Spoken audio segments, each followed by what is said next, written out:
I'm going to tell you something that's going to make your jaw drop. At least it did mine. The medical industry is not designed for women. Drugs, therapy, surgeries, even for conditions that only affect women, were all tested and designed for men.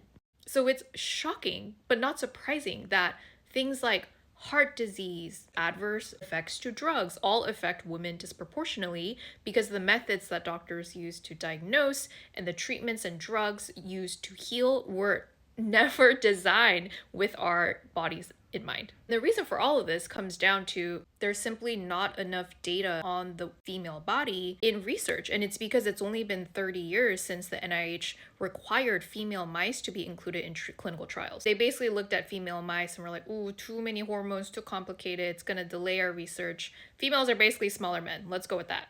And all of this created a domino effect. The lack of data on the female body affects funding, which affects innovation, which affects what gets taught in medical schools, which then affects us.